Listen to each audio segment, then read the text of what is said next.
잠시 오후 2시 헌법재판소에서 윤석열 대통령의 탄핵 심판 첫 변론 준비 기일이 열리게 됩니다. 윤 대통령은 기일 직전에 대리인단을 선임하고 대응에 나섰는데요. 네, 오늘 헌법재판소에서는 어떤 논의가 오갈지 짚어보겠습니다. 그리고 잠시 후 오후 3시에는 국회에서 한덕수 대통령 권한대행 국무총리 탄핵소추안 표결이 진행되는데요. 대통령 권한대행 탄핵소추안이 표결에 붙여진 건 헌정사상 처음입니다. 네. 관련 내용들 손정혜 변호사와 함께 짚어봅니다. 어서 오십시오. 어서 오십시오. 안녕하세요. 자, 어제까지만 해도요. 탄핵 심판 서류도 받지 않았고 대리인도 선임하지 않았던 대통령 측이 오늘 이제 대리인단 선임계도 제출을 했고요. 이제 잠시 후 헌재에도 출석을 하게 될 텐데 요지부동의 입장에서 이렇게 변론 준비 길 직전에 이런 어떤 대응 태세를 좀 변화를 보이는 거 어떤 의미라고 봐야겠습니까?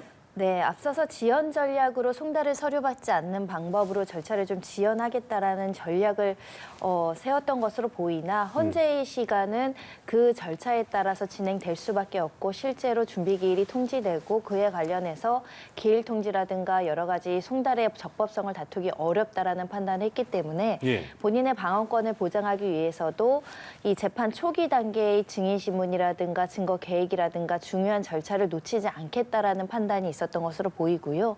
그리고 더불어서 이제 주요 변호인단, 대리인단들도 어느 정도 이제 구성이 됐기 때문에 참석하지 않는 방법보다 참석해서 우리 측의 의견을 개진하는 것이 유리하다라는 판단을 한 것으로 보입니다. 그렇군요. 네, 대리인단 선임계 제출이 계속해서 좀 지연되다 보니까 구성에 난항을 겪는 거 아니냐 이런 전망도 나왔는데요. 오늘 알려진 대리인단의 면면을 좀 분석을 해주신다면요.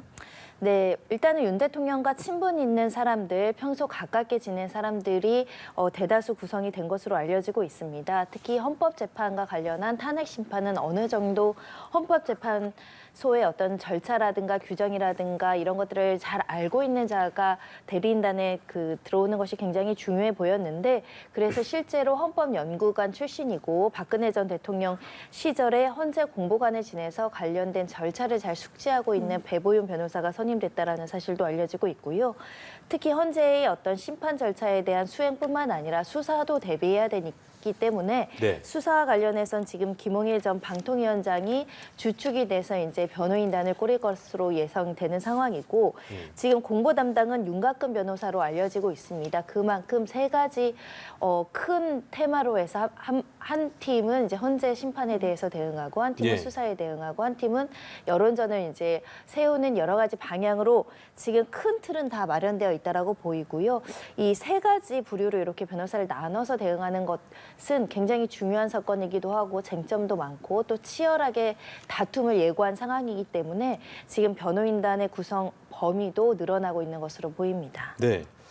자, 저희가 대통령 측 대리인단이 또 오게 되면 연결해서 보여드릴 텐데 이제 곧 헌법재판소의 소심판정에서 탄핵 심판 관련 첫 번째 변론 준비 기일이 열리게 될 겁니다.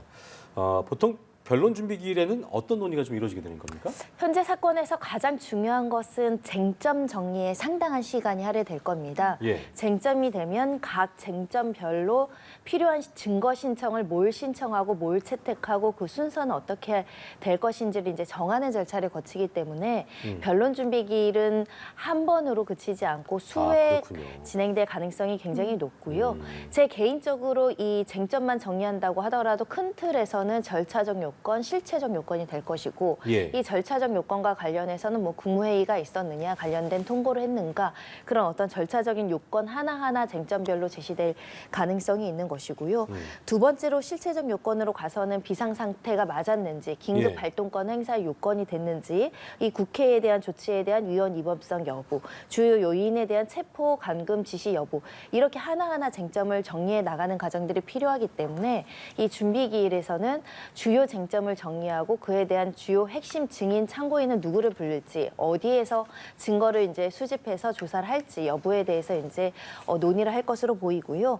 증인을 누굴 채택하고 참고인을 누굴 채택하고 어디 가서 증거 조사하는지가 굉장히 중요한 요건이기 때문에 양쪽 치열하게 이 다툼을 할 것으로 보입니다. 그렇군요. 이게 보통 양측 대리인단의 어떤 쟁점사항 정리도 그렇고 필요한 증거 신청도 그렇고 증인 채택 계획도 그렇고 여러 가지 일들이 이루어질 텐데 시간을 좀 여쭤보려 했는데 하루 갔다 안 되는 거군요. 워낙에 이제 사실관계가 광범위하죠. 왜냐하면 지금 1,500명의 군 병력이 이동했고 준비한 것으로 알려지고 있기 때문에 하나하나 HID는 어떤 역할을 수행했는지, 선관위에 파견된 군 병력과 정보사령관들의 역할은 구체적으로 무엇이었고, 선관위 직원들에 대한 이런 수사나 불법 체포의 어떤 의혹이 사실인지 여부, 이거 하나하나 따지다 보면 굉장히 많은 증거와 굉장히 많은 관계인들의 진술이 필요하기 때문에 그렇군요. 이 쟁점을 어디까지 확대해서 살펴볼지도 굉장히 중요한 것이고, 윤 대통령 입장에서 이 비상계엄의 어떤 정당성과 필요성을 주장하기 위한 쟁점도 제시할 가능성이 있습니다. 예를 들면 부정선거가 실제 현존했는가, 그런 구체적인 혐의나 어떤 의혹이 있기 때문에 이것을 했는가, 이런 부분도 쟁점으로 던질 가능성이 많기 때문에 일회기일로는 굉장히 부족하지 않을까라는 생각이 들고요. 특히 이제 증거조사 방법과 관련해서 수사 기록에 대한 문서 송부 촉탁을 청구인 측에서 신청할 가능성이 있는데, 수사 기록이 제시된다는 건 피청구인 측에 좀 불리할 요소가 있습니다. 그런 만큼 어떤 증거를 어떻게 수집해 나갈지도 굉장히 중요한 핵심 사항입니다. 이런 상황에서 국회 측 대리인단이 최근 구속된 전현직 군인 9명의 구속영장 청구서, 그리고 피의자 신문 조서 등을 확보하기 위해서 수사 기록 인증 등본 송부 촉탁을 헌재 신청을 했다는데, 이건 좀 어떤 의미입니까? 그러니까 예를 들면 이게 헌재 심판 규칙에 따르면 증거조사의 방법으로 문서기록 송부 촉탁이라는 절차가 있습니다. 네. 즉 현재 우리가 확보하고 있지는 않지만 수사기관에서 가지고 있는 일부 자료를 이제 헌재로부터 이제 확보하게끔 함으로써 헌재가 수사기록의 일부를 확인하고, 수사기록의 일부라는 것은 내란죄를 뒷받침할 수 있는 공범들의 진술 내지는 공범들의 주요 구체적인 행위 가담의 사실관계를 특정한 서류를 이야기하고 있기 때문에 네. 이건 청구인 측에서 신청해서 이걸 제출할 필요성이 매우 높은 자료이다, 이렇게 말씀드릴 수 있고요. 현재 관련된 피의자들 전부 대부분은 이 내란죄와 관련한 권리행사 방해, 직권남용과 관련해서 이제 구속영장이 발부된 만큼 그 진술과 관련해서는 유의미한 증거들이 지금 수사기관만 갖고 있는 것인데, 이걸 수사기관으로부터 일부를 받아서 제출하겠다는 신청 절차입니다. 예, 그리고 이제 과거에 박 전 대통령 탄핵 심판 때를 좀 생각해 보면 헌재가 수사 기록을 확보하면서 심리가 더 빨라졌다고 하는데, 이번에도 그러면 수사 기록을 확보를 하게 된다면 심리가 좀 속도를 내게 될까요? 수사 기록이라는 것은 결국은 내란죄, 직권남용죄의 어떤 범죄 혐의와 관련된 서류를 이야기하는 것인데, 헌재는 헌법 위반과 법률 위반이 있으면 탄핵 사유의 인용 요건으로 보고 있습니다. 즉 파면을 하느냐 마느냐의 중요한 쟁점 가운데서 내란죄가 성립할 가능성이 매우 높은 유죄의 증거가 제출된다라고 한다면 헌재의 판단은 굉장히 신속하게 이루어질 가능성이 있기 때문에 네. 수사 기록이 어느 정도 제출되는지가 굉장히 중요한 요건이고요. 형사재판에서도 공범의 자백에 가까운 진술은 그 공범의 유죄의 결정적 근거로 작용할 수 있습니다. 그런 만큼 이 공범들이라고 지금 피의자로 적시된 사람들의 주요 신문 조서나 또는 목격자들의 진술 조서 또는 확보된 증거는 헌재에 굉장히 중요한 자료로서 활용될 가능성이 높습니다. 네, 지금 보시는 모습은 이제 저희가 잠시 후에 연결하게 될 대통령 측 대리인단이 모습을 드러내게 될 헌법재판소의 모습이고요. 조금 전 저희가 연결을 통해서 국회 측 대리인단의 발언 들어보셨고, 정청래 국회 법사위원장, 최기상 더불어민주당 의원, 또 김희수 변호사 등 국회 측 대리인단은 좀 전에 저희가 출석을 한 장면 보여드렸고 발언한 모습도 함께 보셨습니다. 잠시 후에 저희가 대통령 측 대리인단이 오게 된다면 저희가 연결을 해서 또 어떤 발언을 하는지 들어보도록 하겠습니다. 예, 지금 대통령 측 예. 대리인단이 모습을 좀 드러내고요. 좀 출석을 하는 모습인데, 그렇습니다. 굉장히 좀 2시에 이미 2시에 지난 시간이기 때문에 입장을 좀 밝힐지 이 부분도 좀 지켜봐야겠는데, 역시나 기자들의 질문에 대답을 하지 않고 바로 이제 입장을 하는 모습 화면으로 함께 보시고 계십니다. 그렇습니다. 지금 윤곽근 변호사. 2시에 예. 네, 헌재 소심판 중에서 첫 번째 변론 준비기를 열기 때문에 이미 2시 1분이 지금 지났습니다. 그렇습니다. 바로 따로 기자들의 질문에 답변을 하지 않고 입장을 하는 모습 함께 보셨습니다. 이게 보통 첫 재판이면 굉장히 중요한 그 자리인데 좀 늦었네요. 뭐 어떤 명의로 좀 늦었는지는 알 수 없는데 뭐 늦은 시간적인 시간이 뭐 그렇게 길진 않으니까요. 뭐 네. 재판부 입장에서는 왜 이렇게 늦게 왔느냐라고 불쾌감을 표시할 정도의 지연은 아닌 그건 걸로 아닙니까? 보이고 네. 다만 지금 가방을 들고 가는데 미리 답변서를 제출하는 것이 원칙적인 모습인데 네. 그래도 주요 진술과 의견에 대해서는 답변서를 마련해서 현장에서라도 제출할 수 있는지가 좀 궁금하긴 합니다. 예. 왜냐하면 사실은 헌법재판소의 탄핵 심판은 구두 변론을 원칙으로 하지만 구두로서 장시간 이야기하는 것보다 서면으로서 주된 요지를 정리하는 것이 굉장히 중요하기 때문에 미리 제출하지 않은 답변서를 오늘은 준비했는지도 궁금한 상황이고 특히 윤 대통령 측에서 어떤 증거를 제시해서 탄핵 사유가 없고 비상계엄의 정당성이 있었는지를 설파할지가 굉장히 궁금한 상황입니다. 예.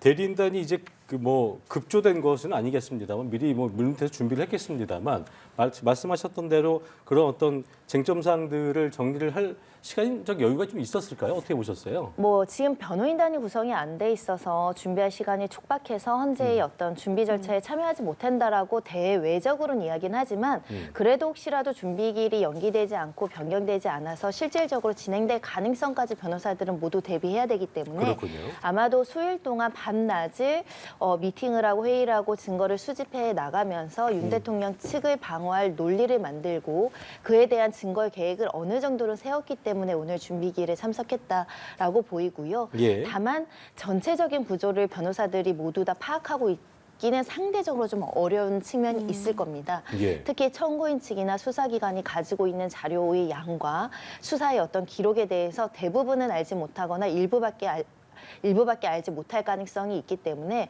추가적으로 등장하는 쟁점과 사실관계, 증거에 대해서 어떻게 순발력 있게 대처할지가 변호인단에게는 굉장히 중요한 숙제라고 보이고요.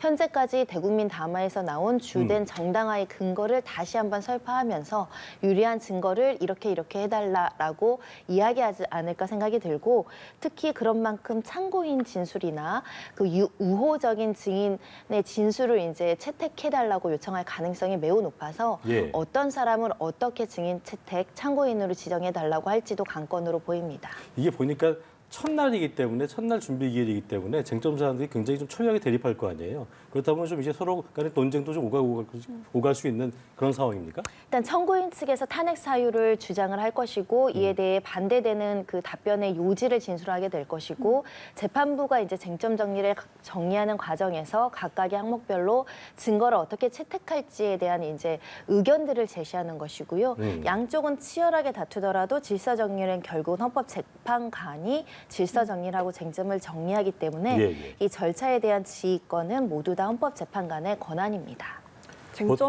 정리할 쟁점들이 좀 많다라고 하셨기 때문에 일단 오늘 한 번으로 끝나진 않을 테지만 일단 지금 시작을 하면 시간도 꽤 오래 걸릴 수 있겠네요. 그러니까요. 아마 저녁 시간까지 이루어질 가능성이 굉장히 높아 보입니다. 다만 이제 피청구인 측에서 지금 답변서도 제출하지 못했고 또 많은 부분에 대해서 검토할 시간을 달라고 할 가능성은 있습니다. 변론 준비 기일은 들어가더라도 이 부분에 대한 입장은 다음 길로 유보하고 그때까지 네. 입장을 정리해 가겠습니다. 왜냐하면 피청구인과 현재 이 부분에 대한 소통이 완벽하게 이루어지지 못했습니다. 라고 이야기를 하는 경우에는 상대적으로 좀 짧은 시간 안에 준비 기일이 끝나고 이해 기일을 잡을 가능성이 있는데요. 이해 기일도 굉장히 단기간, 그러니까 시간을 많이 주진 않고요. 보통의 우리가 이런 중대한 사건의 헌법재판 심판은 일주일에 3번, 2번씩 이제 계속적으로 이루어진 전례들이 있었기 때문에 예. 그 짧은 기일을 잡아서 다시 한번 이제 그 준비 기일을 하자라고 이야기할 가능성도 있습니다. 자, 다음 주제 좀 만나보겠습니다. 공수처 얘기인데요. 비상계엄 관련 수사 상황일 텐데 공수처가 그제 성탄절 그 소환에 불응했던 대통령에게 오늘 29일 오전 10시로 세 번째 소환 통보를 했는데 소환 통보를 더 할 거냐 아니면은 뭐 바로 체포영장을 할 것이냐 주목이 됐는데 한 번 더 소환 통보를 했습니다. 일단 직무정지 상태이긴 합니다만 뭐 현직 대통령을 상대로 한 조사다 보니까 최대한 좀 조심스럽게 접근을 한다 이렇게 좀 봐야겠습니까? 네, 최후 통첩을 하되 대통령이라는 신분에 대한 최소한의 예우를 이제 배려를 했다라고 보이고요. 예, 일단 지금은 이 첫 심판이 시작이 아직 되기 전이잖아요. 직전인 거죠? 준비를 네, 하는 아직 모습으로 보면 시작되지 되겠습니까? 않았습니다. 왜냐하면 헌법재판관들이 입정하지 않았기 때문입니다. 앞으로 이제 모두 다 출석을 하면 관련된 의견 진술 기회가 있을 것이라고 보이고, 예. 그리고 현재는 시작하지 않았기 때문에 지금 카메라가 이제 영상을 송출하고 있으나 실질적인 변론 준비기일은 이제 공개되지 않을 가능성이 높기 때문에 들어와서 의견 진술하고 쟁점 정리하는 모습은 보기 어렵지 않을까 생각이 들고요. 예, 예. 우리가 과거에 이제 박근혜 전 대통령에 대한 탄핵 심판 절차를 보시면 그때도 준비 기일을 한 3차례 거쳤습니다. 네. 그러니까 이번에도 세 차례요? 예. 네, 이번에도 비슷한 수준으로 두세 차례의 준비 기일이 지정돼서 관련된 쟁점들을 정리할 가능성이 있고, 오늘은 개괄적인 정리를 한다고 한다면 2차, 3차에는 요약 준비 서면이나 요약 답변서를 제출해서 주요 쟁점과 증거 신청을 정리하고 그 증거에 대한 목록을 제출하라고 할 가능성이 매우 높은 상황인 만큼 이번 준비 기일의 상당 부분이 정리되는 것이 아니라 2차, 3차 그때쯤 정리되지 않을까 예상되는 상황입니다. 예. 네, 지금 국회 소추인단이 먼저 심판정에서 준비를 하는 상황이고, 대통령 측 대리인단은 지금 화면에 잡히지 않는 걸로 봐서 아직 자리에는 좀 도착을 하지 않은 모양입니다. 변론 준비는 생중계 없이 재판 이후에 공개를 한다는 방침이기 때문에 지금은 준비하는 과정만 좀 보여드리고 있는데요. 아직까지 입장을 하지 않은 이유는 좀 어떻게 보시나요? 일단은 준비가 덜 되어 있기 때문에 입장을 하지 못하고 있는 상황이고, 내부적으로 또 의견 조율할 부분이 있기 때문에 그런 점들도 이제 예상이 되는 상황인데요. 간혹 이제 선임기가 제대로 제출되지 않거나 절차적인 흠결이 있는 경우 약간 지연되는 경우도 있는데 어떤 사유인지 좀 살펴봐야 될 것 같습니다. 출석해서 이제 바로 심판정을 가는 것이 아니라 그 전에 좀 상의를 하는군요. 상의를 하는 경우도 있고 그렇지 않은 경우도 있는데요. 지금 현재로서는 조금 더 내부적으로 이제 조금 어떤 절차들을 챙기고 있는 것으로 치정되는 상황입니다. 자, 오늘은 변론 준비 기일, 저희가 말씀드린 대로 변론 준비 기일이기 때문에 소심판정에서 진행이 됩니다. 변론 기일과 변론 준비 기일도 이제 어떤 장소의 변화도 좀 있는 건가 보죠? 대법정이 있고 소법정이 있습니다. 변론기일 같은 경우는 중요 증인들에 대한 출석과 또 방청객들이 들어올 가능성도 매우 높기 때문에 대법정에서 하는 것이 통상적이고, 오늘은 양쪽의 청구인, 피청구인이 참여하는 과정에서 이 법리적으로 사실관계의 쟁점과 법리적인 증거를 채택하는 과정에 있기 때문에 조금 더 이제 협소한 소법정에서 이루어진다라고 보시면 될 것 같습니다. 예, 대통령 측의 배보윤, 윤갑근, 배진환 변호사도 지금 조금 현재 전, 입장을 그러니까 해서 입장 자리를 모습을 좀 들어간 모습을 함께 이렇게 보셨습니다. 네네. 자, 저희가 계속 관련 내용 짚어가면서 또 속보가 들어오게 되면 영상도 그렇고 보여드리도록 하겠습니다. 자, 저희가 아까 이제 비상계엄 관련 수사 상황을 짚어본다 했는데, 공수처가 세 번째 최후 통첩, 최후 통첩일까요? 조심스러운 접근일까요? 어떻게 그 얘기 하시다 말았는데 다시 들어보겠습니다. 3차 소환장을 보내고 출석하지 않았는데 4차, 5차, 6차를 보내는 것은 수사기관 입장에서도 사실 수사기관의 권위가 떨어지는 행위이기 때문에 좀처럼 있기 굉장히 어려운 상황이고, 3차까지 보냈는데도 오지 않는 것은 소환에 불응하겠다라고 해석하는 것이 합리적인 해석이기 때문에 소환장을 보내기보다는 영장에 대한 검토를 하는 것이 더 통상적인 절차다, 이렇게 말씀드릴 수 있습니다. 예. 그만큼 이 지금 공수처에서 고민하고 있는 지점은 윤 대통령이 내란 외환죄의 중요한 범죄 혐의에 대한 피의자이긴 하나 또 현직 대통령의 신분인 자인데도 불구하고 국민들이 보는 앞에, 특히 외신이 보는 앞에서 영장을 집행해서 신병을 확보하는 경우에는 또 대한민국의 국격이 훼손될 염려가 있기 때문에 그래도 임의로 자진해서 출석할 기회를 조금 주고 있다, 이렇게 해석하는 것이 타당하지 않을까 생각이 들고요. 일부 보도에 따라서는 뭐 수사의 어떤 자료들이 부족한 거 아니냐, 이런 목소리도 나오지만 모든 자료를 가지고 피의자 신문에 임하는 것은 아닙니다. 더군다나 1차, 2차, 3차까지 시간적 간격 동안 공수처도 많은 자료를 확보하고 있을 가능성이 있고, 중요 임무 수행자들에 대한 예. 잠시만요. 다시 한번 소심판정의 모습을 보여드리는데요. 네네. 수명 재판관인 이미선, 정영식 재판관도 입장을 해서 현재 착석을 완료한 상태입니다. 그렇습니다. 이제 잠시 후면 변론 준비 기일 첫 번째 변론 준비 기일이 시작이 될 것으로 보이는데요. 자, 재판장 안에는 어느 정도 좀 긴장도 감도는 모습인데 오늘은 따로 이 재판을 참관할 사람들은 들어가지 않은 모양이죠.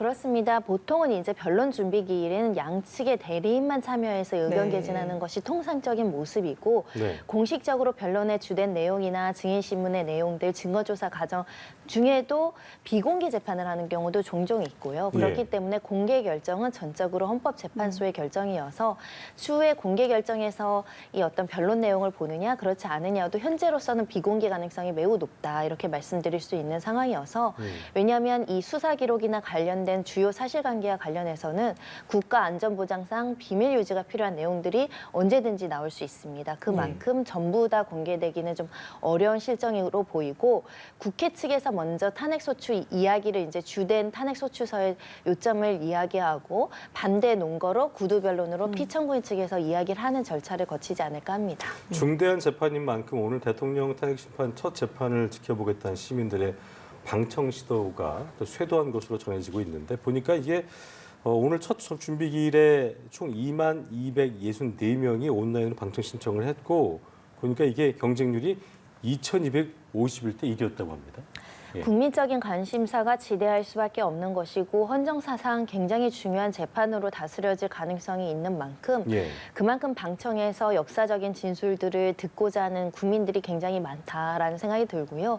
그렇기 때문에 추후에 변론기일에 윤 대통령이 직접 출석하는 날은 또 어마어마한 사람들이 몰릴 그럴 수 가능성도 있겠죠. 배제하기 어려서 경호상의 문제도 있을 것 같고요. 질서 유지에 굉장히 관심을 기울여야 되는 기일이 될 여지가 있는 상황이어서 헌재 측에서는 재판 절차를 굉장히 신속하게 하고 집중 심의를 하는 것도 필요하지만 또 혹시 재판장 밖에서의 나올 소란과 여러 가지 질서가 흐트러지는 부분들도 이제 고민할 수밖에 없는 상황이어서 관심을 가져주시되 또 질서 유지에는 협조하셨으면 좋겠는 마음입니다. 네. 알겠습니다. 변론 준비기일 내용이 또 들어오는 대로 저희가 좀 전달을 해드리도록 하고요. 네. 저희는 대통령 수사 관련 이야기 좀 더 나눠보도록 하겠습니다. 지금 대통령 측에서는 거듭된 출석 불응에도 불구를 하고 공수처에서 강제 수사에 나서지 못한 이유가 수사 기록이 미진하기 때문이 아니냐라는 분석도 나오거든요. 지금 앞서 검찰에서 관련 자료를 좀 이첩받긴 했습니다만 수사 자료를 넘겨받지 못했다라는 보도도 나오는 상황 아니겠습니까?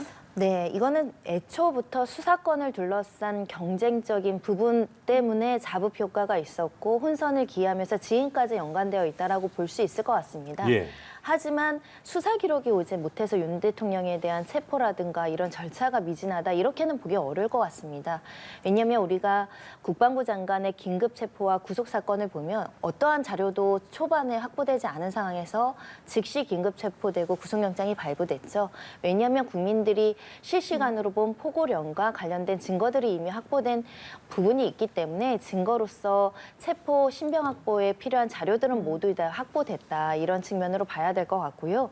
다만 이렇게 자료를 제대로 공유받지 못했다는 것은 수사기관별로 여전히 합동해서 철저하게 정보 공유를 하는 시스템이 지금 안 되다 보니까 좀 불만 섞인 내용들이 일부 수사기관에서 나오고 있다라고 보이는 상황입니다. 그렇군요. 자, 한편 공수처가 소환 날짜로 못 박은 거 제가 앞서 말씀드린 대로 오는 29일 일요일입니다. 앞서 두 번째 소환일은 25일 성탄절 공휴일이었잖아요. 그리고 이번에도 29일 일요일이에요. 그러니까 휴일로 잡는 어떤 이유가 좀 있을까요?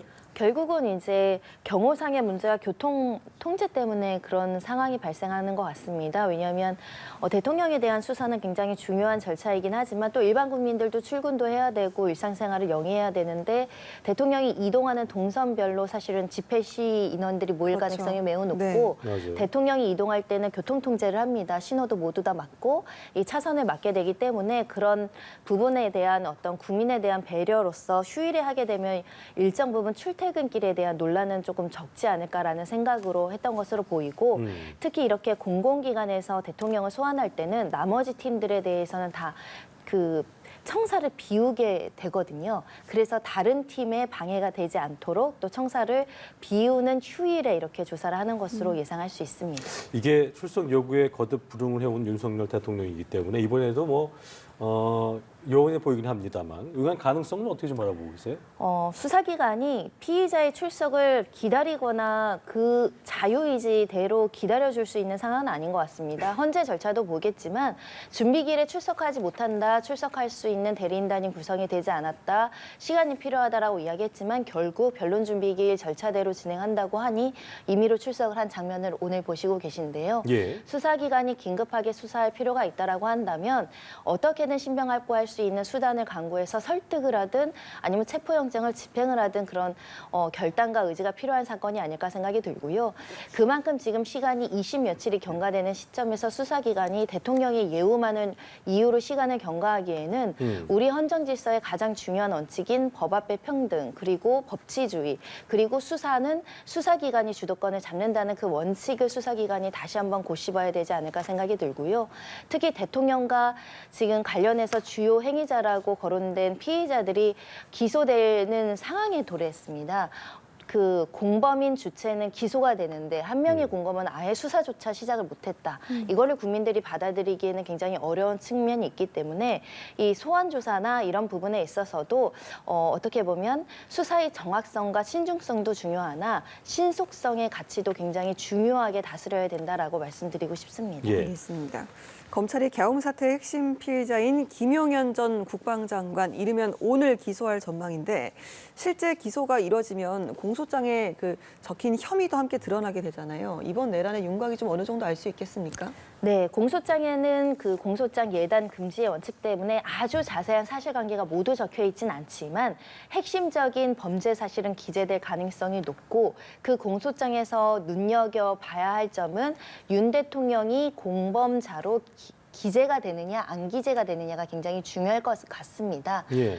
지금 추정컨대 아마 윤 대통령도 공범으로 기재돼서 같이 모의하고 실행하고 이런 구체적인 사실관계가 기재될 것이라고 생각되는 상황이기 때문에 기소하면서 공소장이 공개가 되면 어느 정도 또 윤 대통령에 대한 혐의 사실에 대한 근거가 드러나지 않을까 생각이 들고요. 형사재판에서 공동 피고인 중에 피고인 한 명의 자백이나 피고인에 대한 유죄 판결은 다른 피고인에 대한 유죄 판결의 유력한 증거로 사용할 수 있거든요.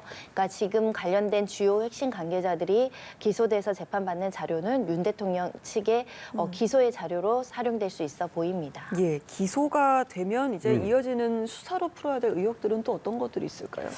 가장 중요한 것은 지금 현재 윤 대통령 측에서 부인하고 있는 사정입니다. 첫 번째, 국회의원들에 대한 체포나 감금이라든가 무력 행사를 지시한 바 없다라는 취지로 주장하고 있는 것인데 이것이 공범들의 진술과 공범들이 받은 지휘와 어떻게 이제 배치되고 누구 말이 신빙성이 있는지가 굉장히 중요할 것으로 보이는 상황이고요. 특히 이제 절차적 요건과 관련해서 국무회의가 실질적으로 있었느냐 없었는지도 주요 쟁점이 되고 있어서 이 부분에 대한 판단도 굉장히 중요할 것으로 보이고 특히 선관위를 장악해서 이렇게 수사를 한다거나 선관위 직원들에 대해서 무력 행사를 했다라는 부분에 대해서 윤 대통령이 직접적으로 지시했느냐 또는 이런 지시를 직접적으로 하지 않는다고 하더라도 이런 행위에 대해서 용인했는지가 굉장히 중요할 것으로 보이고 그에 앞서서 또 북한에 대한 도발이나 이런 부분들도 객관적 진실과 부합하느냐 아니냐 이런 부분들도 수사의 대상이 될 것으로 보입니다. 그렇군요. 자, 이런 상황에서 경찰이 계엄 비서 의혹의 핵심 인물이죠. 노상원 전 정보사령관의 노트북을 확보했고요. 이게 추가 증거물을 찾기 위한 포렌식도 진행을 한 것으로 전해지고 있는데 여러 의혹을 불러일으켰던 그 수첩 있잖아요. 이 수첩의 내용처럼 노트북에서도 어떤 계엄 모의 정황을 찾는 데 주력을 하겠죠. 그렇습니다. 노트북에서 관련된 정황이 나올 것인지 노트북에는 보통 이제 SNS로 대화하는 내용들도 포함된 경우도 있고 업무 네네. 이메일도 있고 본인의 어떤 일정이 기록되기도 하고 또 같이 있었던 사람들이 사진이 남아있기도 하고 다양한 개인정보를 통해서 이 사람의 동선과 만난 사람 그리고 주요 어떤 행선지들을 파악할 수 있다고 한다면 이 노상환 전 사령관이 이 계엄 모의와 관련해서 주도적인 역할을 했거나 주요 계획을 실행한 지에 있었다라고 한다면 일부의 근거들이 제시될 가능성이 높고 특히 수사기관에선 현재 김용현 전 장관이 이 노 전 사령관과 윤 대통령은 전혀 관계가 없다라고 지금 부인하는 취지의 진술이 나온 만큼 윤 대통령과의 관계성 그리고 이제 대통령실 관계자들과 모종의 연락을 한 사실이 있는지 여부 이런 것들에 대해서 핵심적으로 증거를 찾으려고 할 것으로 보입니다. 네. 대통령 탄핵 심판과 계엄 사태 수사 관련 상황들 손정혜 변호사가 길게 짚어왔습니다. 오늘 말씀 고맙습니다. 고맙습니다.